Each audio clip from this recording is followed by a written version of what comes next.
Olá, então, continuando com as 4 dores, né, que as mães experimentam ao longo do período em que educam seus filhos. Na semana passada a gente falou do medo e da culpa, hoje a gente vai falar do estresse e da solidão. A neurociência tem afirmado que o estresse, que organicamente, né, bioquimicamente, ele se expressa com uma inundação de cortisol no nosso organismo, ele vem acompanhado, ele causa, né, noites mal dormidas, entre outras coisas, mas no caso das mães, noites mal dormidas que alimentam esse ciclo vicioso. Eu durmo mal, estou estressada. Se eu estou estressada, eu durmo mal. Se eu durmo mal, eu aumento o estresse. E assim vai. E todo mundo fala, né, que a grande alegria das mães de bebês é poder dormir uma noite inteira. É claro que a gente sabe que nos primeiros meses a mãe está sujeita a isso e a pessoa, as pessoas que estão ali como rede de apoio podem ajudar até certo ponto. Ninguém pode amamentar pela mãe. Então, ela vai ter a noite de sono interrompida para amamentar. Mas isso não precisa, não deve se estender ad eterno, né? De mãe não dormir nunca, né? De uma mãe nunca poder dormir. E esse estresse, né, não é só porque a mãe não dorme, não é só porque a criança chora, é porque há uma série de tarefas que essa mãe precisa desempenhar, que já faziam parte da vida dela e que não deixam de fazer parte quando ela assume a tarefa de cuidar de um bebê. Por isso a gente fala do quanto é importante ter uma rede de apoio. A gente fala o quanto é importante que os amigos, as amigas que vão visitar quando nasce um bebê, devem visitar a mãe e fazer aquilo que pode diminuir a sobrecarga dela.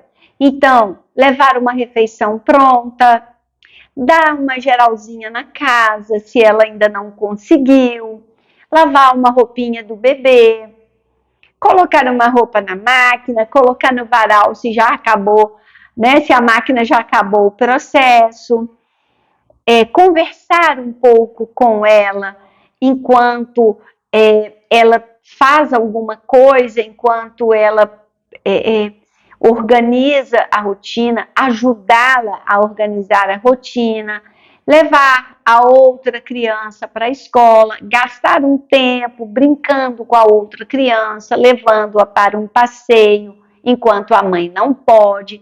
Todas essas coisas fazem parte de você diminuir o estresse da mãe, porque ela está sujeita a esse estresse.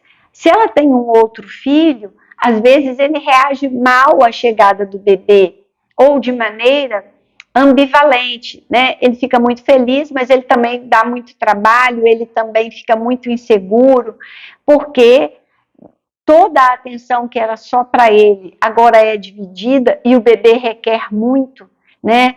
O bebê que é amamentado no esquema de demanda livre, ele pode ficar muitas horas, né, a mãe por conta dele, porque essa é uma coisa que ninguém pode fazer por ela. Às vezes a criança não quer ir para a escola, às vezes ela tem febre, às vezes ela tem algum sintoma físico que revelam o sofrimento dela para aprender a lidar com essa situação.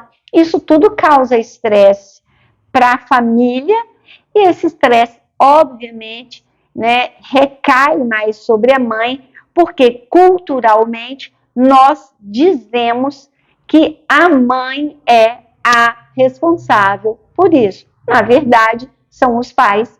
Né? Na verdade, a gente gostaria muito que fossem cada vez mais frequentes, né, os pais que de fato participam e que conseguem apoiar as mães nesse momento, nessa fase, e cuidar das crianças também com autonomia.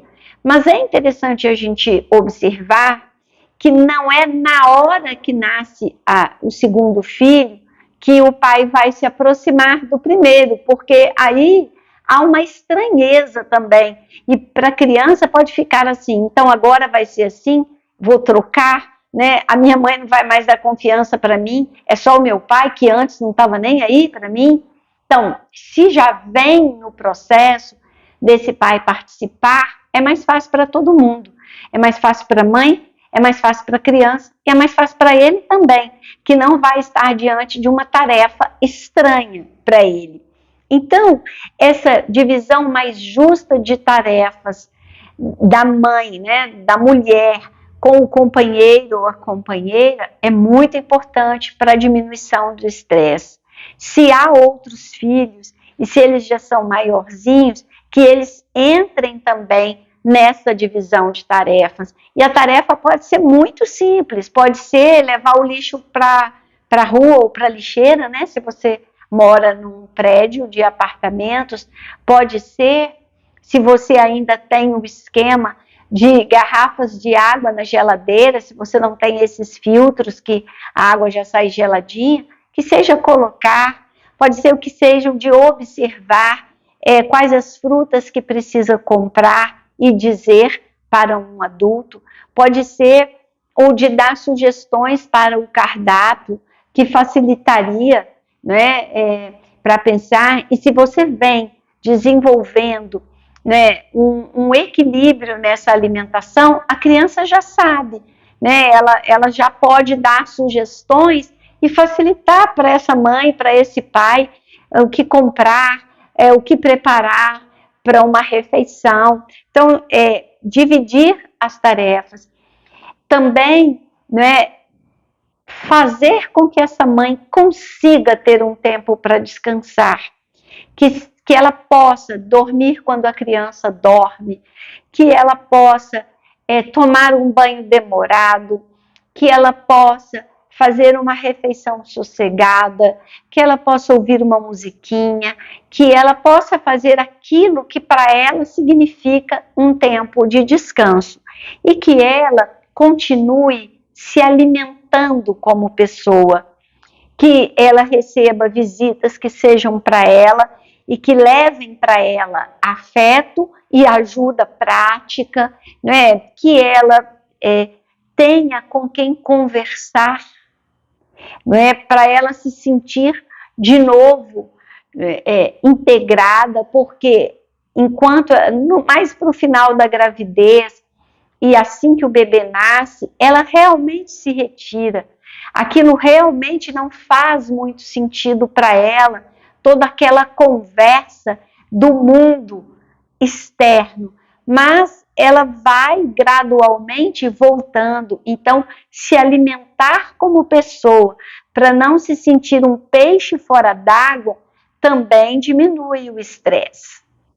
E diminui a quarta e última dor dessas quatro, que é a dor da solidão. Essa dor da solidão está relacionada à sensação de que ela é a única que sofre, que tem dificuldade para desempenhar o seu papel de mãe, que ela é a única que tem embaraços, é a única que se incomoda, é a única que não consegue fazer tudo perfeitamente, especialmente nesse momento em que as redes sociais estão inundadas de mães que mostram como elas fazem tudo certinho, como dá tudo certo, como elas têm a receita perfeita para o sucesso, para filhos que não fazem manha, para filhos que dormem cedo, para filhos que comem tudo, para filhos que arrumam a cama, como elas têm a receita para a educação perfeita. É o que a Vera e a Conelli chama de vida editada das redes sociais. Eu sei que eu já comentei isso aqui numa entrevista, né, da Vera Iaconelli, no programa Provoca, com o Marcelo Tais, que ela fala que é a vida editada. Então, a solidão das mães vem muitas vezes de se comparar com essas mães das redes sociais que mostram a própria vida editada, perfeita, sem tropeços, sem embaraços, sem medo, sem culpa, sem estresse, sem solidão. Só que isso não existe na vida real.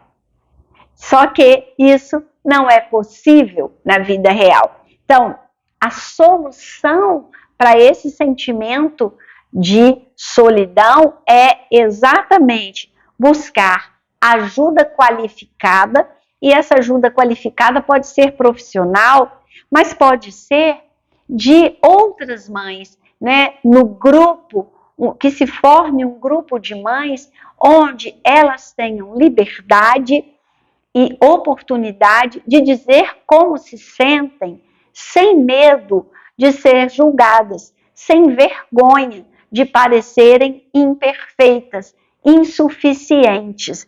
Então, os grupos de apoio, eles são muito importantes, e seja para que tema for, né? Existe grupo de apoio para pessoas com diabetes, grupo de apoio para hipertensos, grupo de apoio para pacientes de câncer, como é o caso do grupo de vida que eu coordeno, e é desejável que existam grupos de apoio para mães, onde elas possam se abrir sem ser julgadas, onde elas não tenham vergonha de dizer das próprias dificuldades, onde elas recebam orientação e às vezes de profissional qualificado, mas outras vezes de outras mães, de coisas, livros que elas leram e que ajudaram, de coisas que elas viram, que elas ouviram nas próprias redes sociais e que as levaram a refletir e a encontrar um caminho próprio diante daquela situação. Então, o objetivo do grupo é apoiar, por isso é um grupo de apoio, e é também promover, é também tirar, né, desse lugar de incapacidade, de dificuldade, para um lugar de solução. E não é uma solução mágica, não é um modelo externo imposto e que você precisa cumprir, né? Em que você precise se encaixar, mas é exatamente o modelo de descobrir a sua maneira de fazer com que aquilo funcione na sua casa, na sua família, com a sua criança. Por quê? O que causa todas essas dores e até outras, né? O medo, a culpa, o estresse, a solidão, são as demandas imensas sobre as mães, não é?